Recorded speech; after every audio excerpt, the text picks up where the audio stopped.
will fall to that high DPS in the late game. The concern right now is this is the first time I think we've seen a Yve in the hands of Blacklist. So we've seen Haji perform insanely on that Valentina, but now on the Yve, it's a different approach. But in the right hands, it's still also a huge threat, especially because that real-world manipulation can still be used very much to zone away BNQT with that short range on the carry. It's more of now Blacklist is showing Echo this early on that here is the heart of our strategy. How are you going to Orca pod through it? And they give Oheb a solid hero that can take care of himself. And laning-wise, I played this several times in ranked. It's okay. I think Brody versus Carry is okay. I actually like it. I really do, because having Oh My Venus with the S's could heal up the Brody, and then it just becomes a point of once the Brody has two items, a Malefic Roar, a Blade of Despair. If you want a cheaper alternative, then you can switch out the Blade of Despair with a Hunter Strike, and with all of that penetration and that raw physical attack, you should have enough damage to potentially kill BNQT. Teamfight-wise as well, you have to just make sure that there's more left in the tank and you don't break up the Ube, because Sanford is so good at that. They have to watch out. Now they're going to wrap up their whole draft. Echo picks up the Lilia and the Grok. It's Lilia and Grok, so not as much tanky heroes, but a lot of damage. And this reminds me of game number 3, where Echo were able to get Joy and Carry, and that mixed DPS, magical and physical, was just a lot to deal with. But I think Blacklist want to go head-to-head. They go with the same kind of combination, right? Long-range physical and magical, 3 solid front lines. Now looking at the draft, when I see a Lilia, when I see a Grok, if they have the cojones, they could just be like, I'm going to clear my lane very fast. It's going to take a while for my minions to come back to my lane. I might as well just spend time in the jungle. I'm looking at the draft. There is the possibility, the opportunity to forget your laning phase and go to the jungle. We're going to see if that's going to happen. By the looks of things, we're not even sure where that Joy is going, right? Carl Tizzy has, in the world stage, played a jungle Grok, so it'll come down to when we enter the Land of Dawn to confirm and to have expectations. Now, we finally see the cheers, the roars, and now the final game of the day between Blacklist International going up against Echo. Whew. Early on, let's take a look at that battle spell. It's going to be Sanford on that Joy, so the very oppressive EXP laner with the Vengeance yet again. And it will be Carl Tizzy playing that Grok in the jungle. Let's see if this unorthodox pick really pays off. Note though, Edward is going with the sprint, first of all, and Haji has the Impure Rage, so he might just go for something a lot more aggressive. And there we go. Now we got to confirm it. Now we have to solidify BNQT is the first player to reach 100 kills in M4, and now Sanji, HP very, very low. Will he die? Oh, he does. Haji draws first blood, and I'm not even sure where that purple buff went, but Sanford looking for more. Bumps into 4 members of Blacklist. A little too early, too soon for comfort. Blacklist now 500 gold ahead. This is a Demon Slayer Grok in the jungle, so you have to question what exactly is the plan. Will he go for damage items and abuse the Grok's passive, or will he go full tank and try and be another counter-engage tool as Wise is just oppressively counter-jungling him? Oh, Appraiser's Wrath set in. Wise already ahead. Very low now. Oh, my Venus needs to heal. King Wise. Oh, there's a Guardian's Barrier. Just lacking enough. 1 HP. Wise walks away. Grandma, look at that 1 HP all across the board. And yeah, you talked about it, Carl Tizzy here with the Grok. We're gonna look at his itemization, but I kind of feel like the proper way is to build like maybe at least a BOD to have a lot of armor on yourself, and then possibly for the Eve, a Radiant armor, and then after that, you know what, you can do whatever you want, because now, bottom side of the map, Oheb, as well as BNQT, looks like they're not gonna be too aggressive just yet. And speaking of aggressive, we can see that BNQT is now respecting, understands the stakes right here, has it purified just in case, but fight breaks out. Oh, there's a setup. Numenor Blast on the 3, plus a wild charge. Carl Tizzy very low, doing the power of nature, and Wise still gets it. Oh, Echo's a little skittish, while Blacklist pushes them all out with a 4-man rotation. Blacklist owning the first 2 minutes. Yeah, unfortunate, but Carl TZ used his retribution a little bit early. Now looking at the items, looking at the Grok, just a Molten Essence to be sure that he can stay in the jungle, he can clear a little bit faster. But other than that, is there anything worth talking about here? I guess for both mid laners, they want to spam spells out, so they're building towards the Enchanted Talisman, which will be a big factor here, because later on, there's going to be a lot of long-distance fights, but you can see that Haji actually has a lot more gold compared to Sanji because of that roam early on that did not pay off, so that's a bit unfortunate. But Blacklist here will be the one controlling the tempo, as Echo is just waiting for an opportunity, I guess, to go for a big fight in the mid-game, perhaps once the turtle spawns. Right now, looking at the emblem setup, so far, so good. Nothing too much to report. Sanford here, being wise. Sanford putting pressure onto Haji. That doesn't look like he could commit too much, but Haji now, 50% HP gone. Down here at bottom, Yaoi wants to engage, but none is found. Enough to push them away. Guardian's barrier set up by Carl TZ. Benecutie laying down the pinwheels. Haji spots him. There's some CC from Wise. Oh my Venus slowing them down.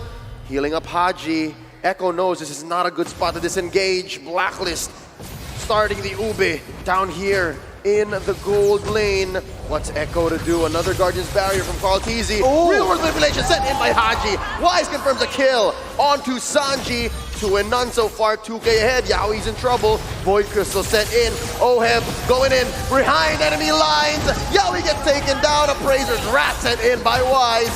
Sanford trying to get something back here, dancing around these 3 members. Benecutie bites us as well. Edward finds his man. Sanford's in trouble. Oh, the humanity. Blacklist has dominated bottom lane and are now going to convert into turtle. Echo just funneled one by one right here, and Cortese now left alone trying to go against 4 people yet again. Oh, knocked up as well, forces a wild charge on him. There's a grab by Edward. Can he deal enough damage? The answer gonna be yes! With the help of Haji, Numinum Blast from Yaoi, setting Edward where he needs to be. Wise still on the turtle, real world manipulation here by Haji, swiping away, tapping, get this man down goes Sanji. Sanford does shut down Haji though, too late for that turtle shield, and Oh My Venus could not heal Haji. The KDA machine suffers its first death. Excuse me, Kada Machine. Right now, Oh My Venus 0-0-7, 100% kill participation. And it's very easy to do that when you're all clumped up together. 5 man, walk down, make sure we're gonna stay here and we're not gonna go home empty-handed. Looking at the items now, Oheb already having that Blade of Despair. That's a lot of damage. It's big damn, like Nice likes to say. But Haji has rushed the Ice Queen's wand because he has a bit more mana regeneration from the Impure Wrath emblem. So this is why he went for it. It's a more aggressive choice that allows you to have a lot more crowd control, a lot more damage early on in the game. And you can see that it's paying off. And now Wise is just pushing the advantage again. 3.5k ahead in 5 minutes, that's not easy to achieve, and he's got 4 members on top of him, plus a Numinum Blast, cancelled by Yaoi, Appraiser's Wrath, they oblige, flickering on forward, Oheb finds one, but Yaoi puts up the bulwark at the right time. Oheb in trouble, Oh My Venus heals him up, Carl TZ looking for one, Sanji finishes the job. The ult from the Estes, Oh My Venus, not enough to keep the Filipino sniper alive. Can they punish Carl TZ? Puts up a Guardian's barrier, Sanji dropping the shadow energies. Carl TZ's gonna fall. Wise takes him down. Edward dancing around Sanford. A lot of damage put on this mid lane tier 1 throughout that skirmish. Unfortunately for Blacklist though, throughout all this chaotic chain of events, Benecutie has not been able to secure a single kill as Sanford once again goes in aggressive. Oh, they're not done underneath. Tier 1 in mid. Sanford is threatened with a split. Can Edward get him? Agent Zero wants his man. Sanford a little too fast. Oh, almost triggers the grab there before it timed out. Okay, right now they're being a little bit too aggressive. They're not letting any talking points from any of us. 3.1k gold lead by Blacklist. And I can definitely see right now, looking at how they're moving around, there's a lot of macro plays like, okay, you go here, I go there. We need to secure the turtle. Oh, and we also got to fight. Everyone, make sure you know what you're going to do. But with that being said, Echo, right now it looks like they're being a little bit overwhelmed. Carteezy 0-2-0. Sanji 1-3-1. Blacklist, they're not waiting, they still want to push. Oh, Sanford, you want to dance? Let's dance. Carl TZ push in the... What? That's not going to happen. Not like this, says Haji. That was a close call. I think even Echo wasn't ready for that fight. But wait, look! They were looking for a clapback from behind! Benny Cutie shuts down King Wise on my Venus as well, stunned by the Numenon Blast. And here's the punish. Pops the ult, gets the heal, but Benny Cutie still gets the kill. Carl Easy survives with 1 HP. OM gets a trade. 1 for 2.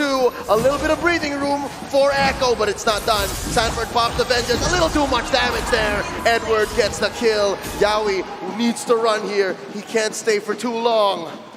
It's so chaotic, and sometimes the late game marksman can really value from this kind of exchange. But Benny Cutie, we saw that his golden staff was completed at about 7 minutes, so it's quite a bit late, and I think he's not as strong as we would expect him to be. But look at Ohab, so low.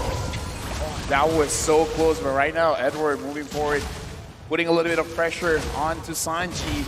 Now Echo, especially how Sanford is playing the Joy, I think they can still fight this one, which, side note, whoever named this hero Joy, I don't know, I kind of feel like it's Sly, because this is more like a frustration than joy.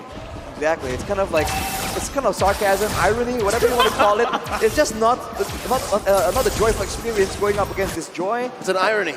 It's an irony. Look at Haji though, that is pain, man. 2 of the ones completed. He has slow and he has that extra bit of DPS coming in, and any kind of tanky member, Cartesi as well as Yawi, will be suffering from that poke damage. Oh, look at the setup by Yawi. Comes in, Flicker with the Numenon Blast, and Benny Cutie shredding Wise. He's gonna get out of here. Oh my Venus able to get in the heal. Haji goes down. Sanford, mission accomplished. That's 1 man down from Blacklist International, making this Lord a trivial pursuit for Blacklist. I'm not sure if they want this. They're still going. Oh my Venus healing up Wise. Blacklist not backing down.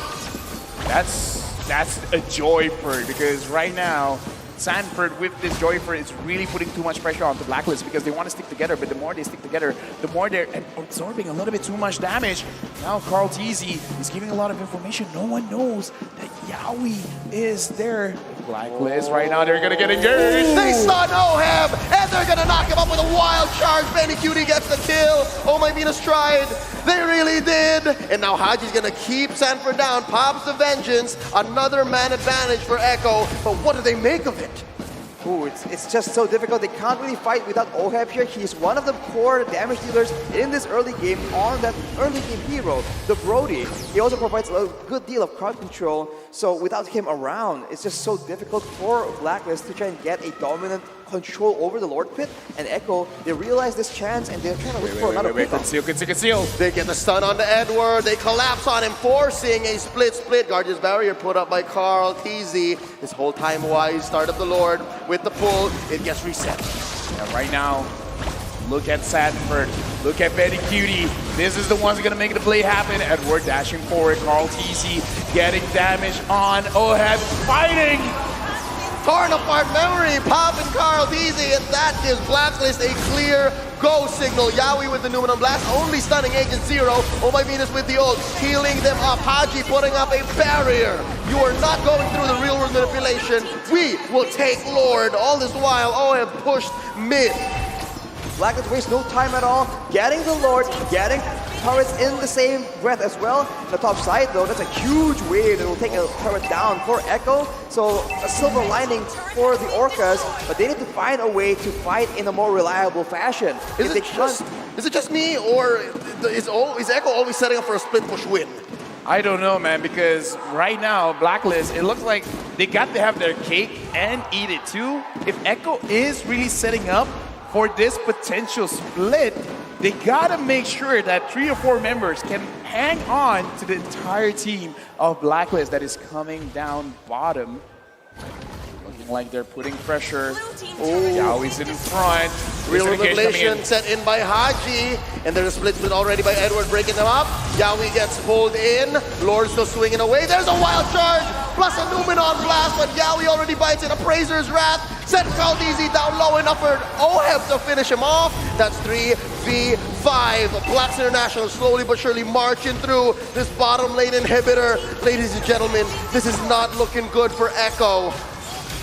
2 members down. They can see they're gonna try and defend their mid base tower. The Blacklist, they're moving so quick, and they might still keep going. Oh no, there's not enough AoE here. Another torn apart memory. Haji pops a real world manipulation. Down goes Sanford. Sanji's gonna fight it as well. Haji takes him down. And Blacklist International is the first Filipino team to confirm a grand finals spot. Right now, looking in the room, looking inside the stage. This, again, the more we look at it, the more possibility, like, there is a chance back to back champions. That will be a chance for Blacklist International to make history if it all plays out like we mentioned, Mabel. But man, it was a tough fight against Echo right here, but they come out on top through all the struggles, through all the adaptations, all the confusion. They eventually still reign supreme on the top in the first part of the Grand Finals. As the line from MPL Philippines Season 8 rap battle goes, most dominant team in the game, watch this. They are so close to, again, breaking even their own records. First team to win an M Series championship, coming back to the next year's World Championship. Now, they might even go back to back. Yeah, and again, Wise is encouraging the crowd. It's like, yeah, come on, cheer for us. The dream is about to not be a dream, about to be reality. Because again, Blacklist now secured first slot in the Grand Finals. Like, imagine having a situation, the worst that can happen is number 2. Was this a reverse sweep from Blacklist as well? It was a back and forth. Echo took game 1, Blacklist took game 2. Echo game 3, Blacklist game 4. It's kind of like a